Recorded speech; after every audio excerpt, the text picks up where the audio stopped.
think I caught the cart path on that one, down the right fairway there. Should be pretty far down. Here at Hefner North Course. It's a Monday afternoon. I'm dry as hell, 97 degrees, probably feels like 105. And today it's just me and you. Gonna do a front nine story time because I've got some thoughts, some things that happened this week. That's just great. My wheel fell off, and that is not gonna be a metaphor about how this round goes. I've been playing a lot of golf this week. I've got some thoughts. I've got some things to say, some things I want to get off my chest. Open up the floor to y'all. Have a little discussion, a little philosophy on golf, philosophy of filming rounds and course vlogs. I'm only gonna ask this once. If I par this first hole, I kindly ask y'all to please gently graze that subscribe button. If I par it, please gently graze it. If I do not, then you can just forget about it. I didn't earn it. It's about earning and respect, and I wanna earn that subscription.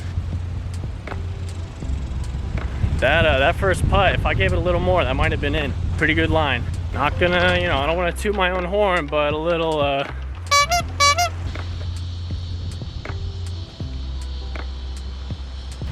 y'all freaking suckers, man. I parred it, you gotta subscribe. No choice. That's the deal we made with me, and I'm the only one out here, and I would really appreciate it if you did.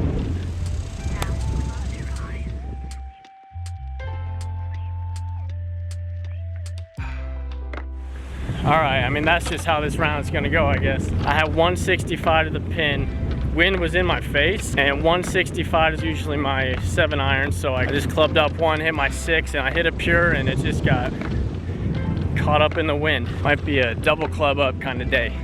It is windy as hell out here, like 17, 20 mile per hour of wind, so hopefully y'all can hear me, and the audio is not god-awful, and if it is, well, I'll just be sad, really. I played 2 rounds last week, and I brought my camera intending to film them. I didn't know I was gonna film both. I brought my camera trying to film the first one. It was wet and rainy, but it was still fun, and we still went out there and played. But I turned the camera off after, I think, maybe the 4th or 5th hole because I was just playing really bad. I didn't feel like filming a bad round. I know that y'all didn't want to watch it, and I didn't want to edit it, and I would rather just put the camera away and try to enjoy the round. And that happened twice.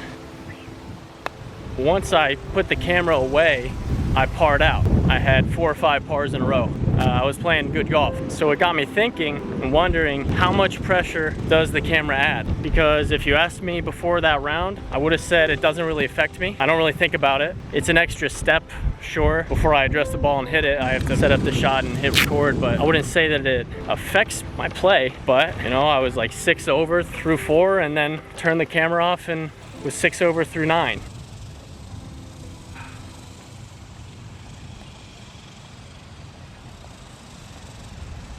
So after that round, a couple days later we played again, and I did not bring the camera out just because I knew that I wouldn't get a warm-up, and I knew I just wanted to focus on the golf and see if I could play well. In that round, on the second hole, the par 5, I eagled, and I think it was my first eagle ever. I don't remember ever eagling in my life, so I'm pretty sure that was my first one. I don't have it on camera. I could tell you how it happened. I had a pretty nice drive, a little left rough. I think I was 205, 210, and then I hit a pure 5-iron down the hill, down the par 5, and it was tracking pretty much the whole way. We lost sight of it, and then when we get up to the green, my ball is about a foot away from the pin. It was one of the nicest shots I've ever hit. It is the best I've ever played a hole, lowest I've ever played. My first eagle.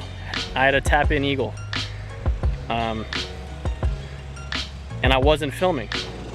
It kind of makes you think, if a golf YouTuber eagles a hole and it's not on camera, did he really eagle it? You know, that age-old adage. And the answer is yes, I did eagle it, but y'all don't get to see it. I don't get to watch it back. It was just for me, and I guess it was for me and my boys that I was playing with. I wish it was on camera. I wish y'all could see it, but at the same time, I wonder if I was filming, if it would have even happened. Would it have been too much pressure?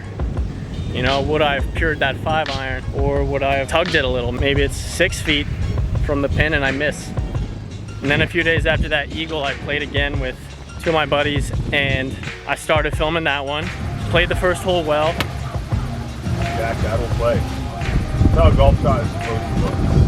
Had no warm-up for any of these, and I'll talk about that later. But I played the first hole smart, and I just barely missed the par. I really should have made the putt, but all things considered, you know, ice cold, running to the tee box, I played the hole pretty well. I bogeyed.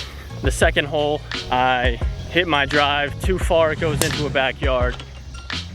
So I drop, and then I hit that drop, hits a branch, goes into a different backyard.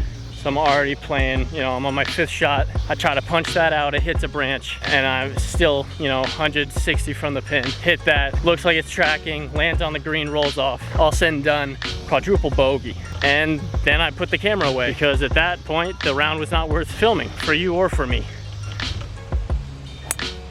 So I put the camera away, and you know, we're all just kind of playing like shit. But then in the back 9, I actually start like heating up. I have a lot of pars, I know I hit at least 1 birdie, maybe even 2. I know I had a lot of birdie looks, and good ones, like within 10 or 8 feet for birdie. I was just hitting really good approach shots. Camera was not on though. One thing that is consistent on these rounds, you know, where I have the camera, I film the first couple holes, I just play like shit, turn the camera off, and I start playing better. One thing that is consistent throughout is that I have not had a warm-up. I wanted to, and I planned on it, but time got away from me, and I just 3 for 3, I showed up a couple minutes before the tee time.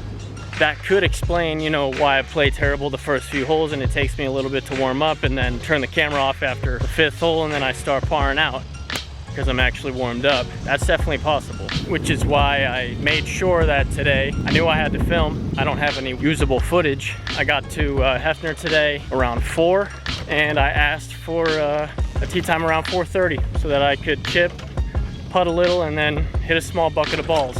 I do think it's made a difference. Obviously it helps, you know, you're gonna play better when you warm up, but I don't think that's the only factor. Because full disclosure, right now as I'm talking to you, I'm actually on the 17th hole. I know that the shot that I'm playing on the screen right now is not the 17th hole, but you know, that's the magic of movie making. It was super windy and I didn't feel like it was worth talking to the camera in the wind, so I waited. I stopped recording on like the 13th or 14th hole. Wouldn't you know it, I've played pretty well since. I acknowledge that a proper warm-up it's a big factor in whether or not I play well. And I do try to warm up before every round if I can. Sometimes I just get there too late, you know. It's always my plan to warm up, but it does not always happen.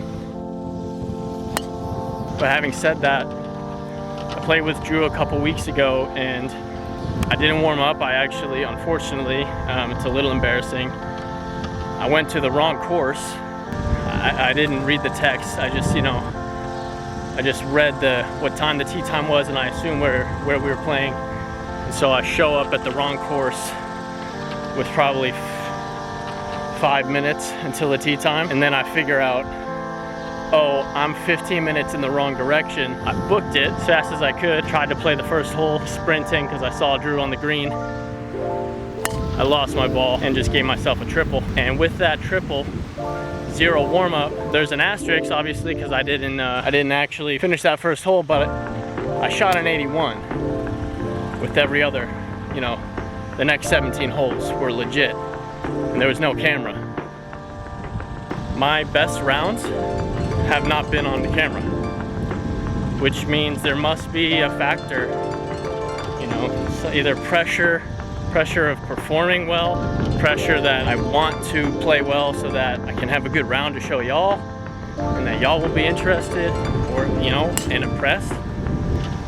Pressure that, you know, there's people out here and I have my camera on my push cart so they see it. If they look closely enough, they can tell that I'm filming my round, I'm filming every shot, and so there's a certain pressure there to perform for them as well.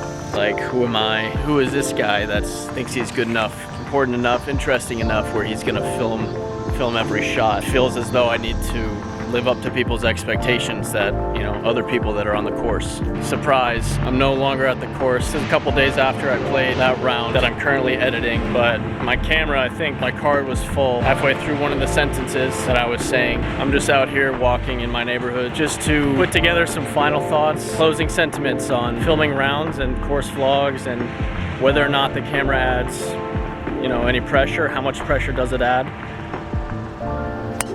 I think that it does add pressure, but that it's subconscious. When I'm addressing the ball or picking a shot shape, am I gonna fade this, try to draw it, should I punch out, whatever it is, I don't factor in the camera and I don't factor in editing. The only time that I ever factor that in is after a blow up hole, double chip, 3-putt, lost a ball OB, had to drop. As I'm walking to the next tee box, that's when I consider maybe I should just stop filming because this round just won't be worth it. And it has to be pretty bad because I don't know, I've shown y'all plenty of double bogeys, maybe triples, I don't know. You know, after a birdie or a nice par, I'm excited that the camera's on and that I get to like talk to y'all and be like, obviously you saw that, like y'all were right there. Y'all see what I did. I'm proud of myself. I'm happy that I could share it with you. I get kind of fired up after a great hole, so it's a double-edged sword. I think having the camera on me when I do course vlog, it helps me play better golf in general, and it helps me play when the camera's not there. Like when I play a solo round just by myself and I go out, you know, people let me play through. I'd say there's more pressure there. Having to perform in front of complete strangers in real life, in real time, like hitting a drive, or if it's a par 3, hitting a nice iron, that's way more nerve-wracking than having a camera behind me. But I also think that playing with a camera helps me in those situations. To answer the question, yes, filming yourself playing golf, it does add pressure. Even though you do get used to it, there is a subconscious amount of pressure still in the back of your head that even if you're not actually presently aware of it, it's still there because it's not how the game was intended. It's not just you and the course at that point. It's a little bit more than that. It's you, the course, and documenting it, which is a different experience than just going out and playing around just for you. Just going out and enjoying it or playing as well as you can, and you know how well you did, you know if you were honest, and that's a little different than if you document it in 4K. I want to kind of just open up the floor to y'all. So I'm curious if y'all have any experience with filming your swing or filming a shot, a hole, even like if it's for a story like Instagram or Snapchat and you're just playing around and one of your buddies just films you hit a shot. Like, how is the pressure? Does it affect you? Well, I'm back at my house and I'll see y'all real soon.